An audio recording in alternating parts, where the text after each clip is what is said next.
प्यारे बच्चों, आप सभी लोगों का हमारे आरबी जायसवाल यूट्यूब चैनल में हार्दिक स्वागत है। आज के इस वीडियो में हम कक्षा 8 गणित मंथन इकाई 3 घनमूल, जिसके की दक्षता अभ्यास के पार्ट 3, जिसमें कि हम सवाल नंबर 4 के आगे हल करेंगे।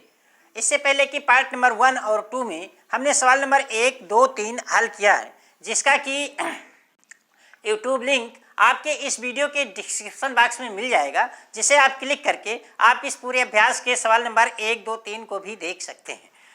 आगे अगर आप लोग हमारे यूट्यूब चैनल पर नए हैं और सब्सक्राइब नहीं किए हैं तो वीडियो को सब्सक्राइब कर लीजिए और बेल आइकन को भी दबा लीजिए, जिससे कि आने वाले वीडियो का नोटिफिकेशन आपको प्राप्त होता रहे। और ये वीडियो आपको पसंद आए तो लाइक और शेयर जरूर करें, जिससे कि हमारा हौसला अफजाई भी होता है और आपके दोस्तों को भी और कुछ फ़ायदा हो जाएगा।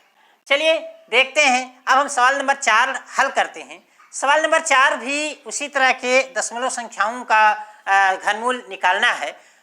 तो हम कैसे दशमलव संख्याओं का घनमूल निकालते हैं, आइए हम देखते हैं। एक एक सवाल को आगे करते चलते हैं और लगाते चलते हैं। देखिए, इसमें पहला पार्ट दिया गया है। सवाल नंबर 4 में ये 4 पार्ट दिए गए हैं। इसमें हम पहला पार्ट हल करते हैं। ये दिया गया है कि 226.981, इसका आपको घनमूल आपको ज्ञात करना है। तो देखिए, दशमलव संख्याओं का घनमूल कैसे ज्ञात करते हैं, इसको हम पहले ही इसके पहले वाले वीडियो में आप समझ चुके हैं कि इसे हम पहले परिमेय संख्या बनाते हैं और परिमेय संख्या बनाने के बाद में हम अंश का अलग और हर का अलग घनमूल निकाल लेते हैं और घनमूल निकालने के बाद लिख देते हैं, फिर हम इसे दशमलव में बदल लेते हैं। तो आइए हम सबसे पहले इस 226.981 को परिमेय संख्या के रूप में बदलें। तो देखिए, ये हो जाएगा 226.981, ये हो जाएगा आपका ये 2,26,981 बटे 1,000। अगर हम इसे 1,000 से डिवाइड कर देंगे तो आपका ये 1,000 से इसे डिवाइड कर देंगे तो इतना हो जाएगा। मतलब कि इसमें हम 1,000 से भाग दे देंगे तो आपका ऊपर पूर्णांक हो जाएगा और नीचे भी पूर्णांक हो जाएगा, यानी अंश भी पूर्णांक हो गया और हर भी पूर्णांक हो गया। अब देखिए, ये एक परिमेय संख्या के रूप में बदल गया, ये परिमेय संख्या के रूप में बदल गया। ये दशमलव संख्या ये इस परिमेय संख्या के रूप में बदल गया। अब देखिए, 226.981 का घनमूल इस परिमेय संख्या के घनमूल के बराबर हो जाएगी, क्योंकि ये संख्या इस संख्या के बराबर होगी तो परिमेय संख्या के घनमूल के बराबर हो जाएगी। अब जब ये परिमेय संख्या हो गई तो परिमेय संख्या में क्या करते हैं, सबसे पहले अंश का घनमूल बटे हार का घनमूल। तो अंश आपका 2,26,961 है और हर है आपका 1,000, तो 2,26,961 के घनमूल बटे 1,000 का घनमूल। अब इन दोनों का हम अलग अलग घनमूल निकाल लेते हैं। तो सबसे पहले 2,26,961 का घनमूल निकालते हैं और 1,000 के घनमूल तो बहुत बार निकाल चुके हैं, ये 1,000 1 10 आता है, वो जानते ही हैं। तो चलिए हम सिर्फ 2,26,961 का घनमूल निकालते हैं। अब ये देखिए, ये समस्या है, ये देखिए किस संख्या से कटती है। अब इसके अभाज्य गुणनखंड करते हैं तो अभाज्य गुणनखंड करने में इसमें पाया जाता है कि ये किसी संख्या से कट ही नहीं रही, जाके 61 से कट रही है। इससे छोटी और सिर्फ 61 से कट रही है, इससे छोटी किसी संख्या से कट ही नहीं रही। तो 61 से जब हम इसे डिवाइड करते हैं तो 3,721 आता है और 3,721 को 61 से डिवाइड कर देते हैं तो 61 मिल जाता है और 61 को 61 से डिवाइड कर देते हैं तो ये 1 मिल जाता है। इस प्रकार से देखिए, 61 का 1 आपको त्रिक मिल गया। तो इस प्रकार से ये 2,26,981 का घनमूल आपको 61 मिल गया। आगे हम एक वीडियो में सिर्फ आपको ये बताएंगे कि कोई भी संख्या कितनी भी बड़ी संख्या हो, हम उसका अनुमान कैसे लगा लेते हैं कि इसका घनमूल यही हो। आगे एक वीडियो में, अंतिम वीडियो में, घनमूल के अंतिम वीडियो में हम आपको बताएंगे एक वीडियो में कि किसी भी कोई भी बड़ी संख्या कितनी भी बड़ी क्यों ना हो, हम उसका अनुमान लगा लेते हैं कि इसका घनमूल इतना ही होगा। तो चलिए, अब इसका घनमूल आपको 61 मिल गया। अब यहाँ हम चले आते हैं प्रश्न पे, तो ये 61 हो जाएगा। ऊपर वाले का घनमूल, अंश का घनमूल 61 हो गया और हर का घनमूल आपका 10 हो गया, तो 61 बटे 10 आपका उत्तर हो गया। देखिए, इसका उत्तर 61 बटे 10 हो गया। लेकिन अब फिर इसको हमें दशमलव में बदलना ही है, तो दशमलव में बदलना है तो 10 से जब हम 61 में भाग देंगे तो ये 6.1 आ जाएगा और यही 6.1 आपका घनमूल हो गया, यानी 2,26,981 का घनमूल 6.1 हो गया, उत्तर हो गया। देखिए, ये सवाल नंबर 4 का ये दूसरा पार्ट है। इसमें दिया गया है कि 0.3732 का घनमूल आपको ज्ञात करना है। तो सबसे पहले इसे हम पूर्ण क्या नाम से परिमेय संख्या में बदलते हैं। तो देखिए परमीय संख्या में बदलने पर एक चीज, परमीय संख्या में बदलने का सबसे आसान सा तरीका हम आपको बता दें कैसे बदलते हैं। देखिए दशमलव के बाद जितने अंक हैं, दशमलव के बाद जितने अंक हैं नीचे करके 1 बटे उतना शून्य आप लगा दीजिए, बस वो परमीय संख्या में बदल गया। देखिए ये जैसे ये पूरा संख्या दिया गया है, इसको इतना बटे हम 1 लिख सकते हैं। चलिए इस संख्या को अगर ये दशमलव ना होती तो हम इतना बटे दशमलव यहाँ लगा देते, तो इतना बटे 1, इस संख्या को इतना बटे 1 लिख देने में आपको कोई दिक्कत तो है नहीं, इतना बटे 1 तो लिख ही सकते हैं। अब देखिए कि दशमलव के बाद कई अंक है, तो आप गिन रहे हैं कि 6 अंक है, तो इस दशमलव को हटाइए और 6 शून्य बढ़ाइए, 1 2 3 4 5 6 शून्य बढ़ाइए, बस ये परमीय संख्या में बहुत आसानी से बदल गया। किसी भी संख्या का अगर परमीय संख्या में बदलना है तो दशमलव के दशमलव के दाहिने जितने अंक हैं उतने अंक नीचे लगा दीजिए, उतने शून्य नीचे बढ़ा दीजिए, बस वो परमीय संख्या में बदल गया, यानी वहां से दशमलव हट गया। अब ये परमीय संख्या जब में बन गया तो अब हम इसका घनमूल निकाल लेते हैं। तो इसका घनमूल, परमीय संख्या का घनमूल निकालने में आप जानते हैं कि अंश का घनमूल बटे हर का घनमूल हो जाता है। तो अंश का घनमूल आइए हम निकालते हैं, इतना बड़ा है, और उसके बाद हर का घनमूल भी निकाल लेते हैं, जो कि देखिए 1 के बाद 6 शून्य है, इतना है। अब कैसे निकालते हैं इसको देखते हैं। देखिए इसको सबसे पहले हमने 2 से डिवाइड किया, 2 से डिवाइड किया, 2 से डिवाइड किया, इस तरह से देखिए हमने डिवाइड किया है। और डिवाइड करने के बाद आपको यहाँ तक मिले 1458 से, फिर देखिए वो नहीं कट रहा था, 2 से डिवाइड करने 729, फिर देखिए 3 से डिवाइड करने पर, मतलब हमें इसने गुणनखंड मिल गए। आप करके देख लीजिए, ये लिखा है, आप देख सकते हैं, करके कर सकते हैं। जब करने के बाद देखिए हमको क्या मिलता है। हम देखते हैं जब त्रिक बनाते हैं तो 2 का 1 त्रिक यहाँ बनता है, 1 यहाँ बनता है, 1 यहाँ बनता है, और उसके बाद 3 का 1 त्रिक और 3 का 2 त्रिक, यानी 2 के 3 त्रिक बने और 3 का 2 त्रिक बना। अब इसका घनमूल बराबर क्या हो जाएगा, हर त्रिक से एक खंड हम ले लेते हैं, तो इससे हमने 2 लिया, यानी 3 बार 2 और गुणे 2 बार 3, और जब गुणा किया तो ये आपके 72, आपका इसका घनमूल आपको मिल गया 72।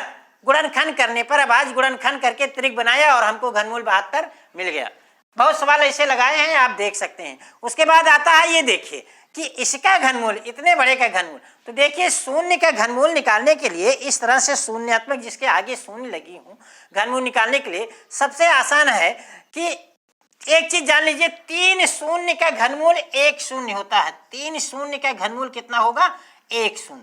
तो इस 3 का घनमूल 1 और इस 3 का घनमूल 1 और 1 का घनमूल 1, बस ये 100 हो गया। 1 का घनमूल आप त्रिक बना लीजिए, वहां भी एक चीज जान लीजिए, वहां भी त्रिक बनाइए, जितने समूह उसमें बनेंगे, जैसे वर्गमूल में जब जोड़ा बनाते थे उतने अंकों का वो घनमूल होगा। जाहिर सी बात है इसमें 3 जोड़े बन रहे हैं तो 3 अंकों का ये घनमूल होगा। तो 3 शून्य का 1 शून्य, इस 3 शून्य का 1 शून्य और 1 का 1, इस प्रकार से 100 हो गया। वैसे भी अगर हम एक गुणा करें तो 100 गुणे 100 गुणे 100 बराबर इतना हो जाएगा।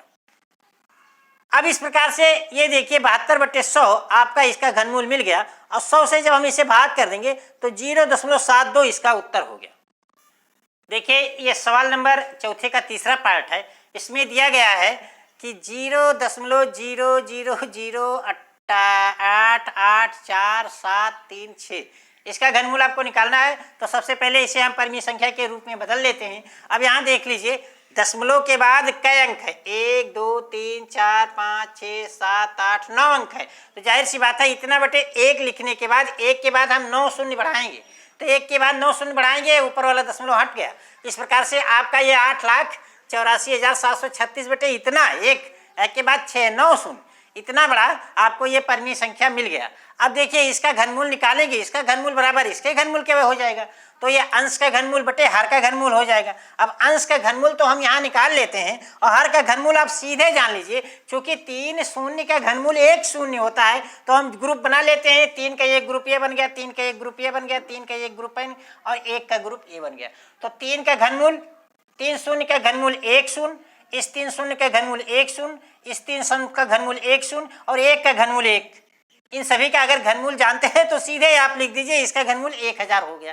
यानी 1000 को 3 बार गुणा कर देंगे तो आपको ये संख्या प्राप्त हो जाएगी। तो ये तो इसमें तो समझ गए होंगे हर के घनमूल में। चलिए अंश का घनमूल, अब इसे हम 2 से डिवाइड करना शुरू करते हैं। तो देखिए 2 से इतनी बार डिवाइड करना पड़ता है, उसके बाद 3 से 3 बार डिवाइड करना पड़ता है, तब हमें ये संख्या प्राप्त होती है। चलिए डिवाइड करके देख लीजिएगा। इस प्रकार से देखिए 2 का 1 2 3 4 5 त्रिक बने, 2 के 5 त्रिक बने और 3 का 1 त्रिक बना, तो इस संख्या का घनमूल क्या हो जाएगा? आपका हो जाएगा, हर त्रिक से एक एक अंक ले लेते हैं, तो इस त्रिक से 2 लिया, 1 2, इस त्रिक से 2 लिया, इस त्रिक से 2 लिया। चूंकि 2 के 5 त्रिक हैं तो 5 बार हमने 2 का 2 को गुणा किया, 1 2 3 4 5, 1 2 3 4 5 बार, और 3 का 1 त्रिक है तो 3 से गुणा किया। तो इस प्रकार से 2 दूनी 4 दूनी 8 दूनी 16 दूनी 32 96, इसका आपका घनमूल मिल गया। अब ये आपका उत्तर मिल गया, अंश का घनमूल 96 हो गया और हर का घनमूल आपका 1000 हो गया। तो 96/1000,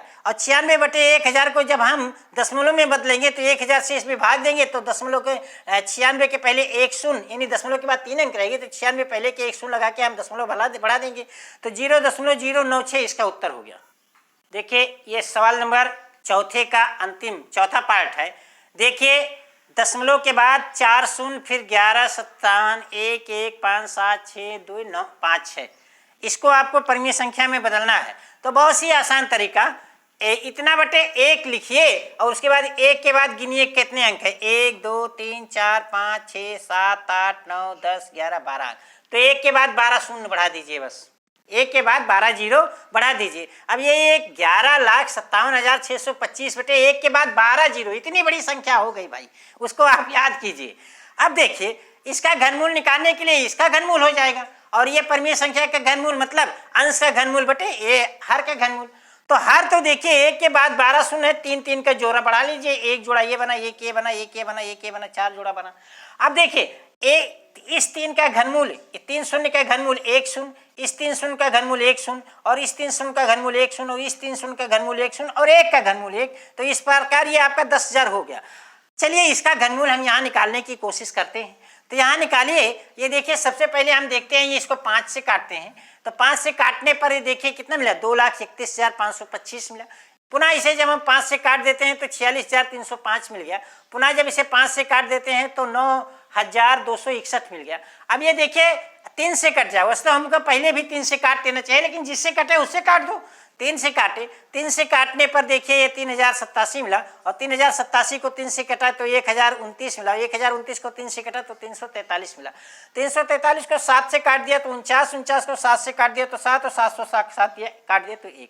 इस प्रकार से 1 त्रिक 5 और 1 त्रिक 3 और 1 त्रिक 7 का आपको बन गया। तो इसका घनमूल हो जाएगा, इस त्रिक से हमने 5 ले लिया, इस त्रिक से हमने 3 ले लिया, और इस त्रिक से हमने 7 ले लिया, और तीनों का जब गुणा किया तो 5 3 15 7 105 इसका आपको घनमूल मिल गया। अब देखिए ऊपर अंश का घनमूल आपको 105 मिल गया और हर का घनमूल आपको 10,000 मिल गया। इसे दशमलव में बदलना है तो देखिए दशमलव के बाद यहाँ 1 के बाद 4 अंक हैं, तो वहाँ जैसे 4 शून्य बढ़ाए थे यहाँ दशमलव ही 4 अंक आएगा, तो 4 अंक इधर खिसकाएंगे तो 1 शून्य बढ़ा के आप यहाँ दशमलव लगा देंगे। कुल मिला के ये क्या हो गया, इससे भाग देंगे तो 0.0105 इसका उत्तर हो गया। और इसी के साथ आपका ये सवाल नंबर 4 समाप्त हो गया।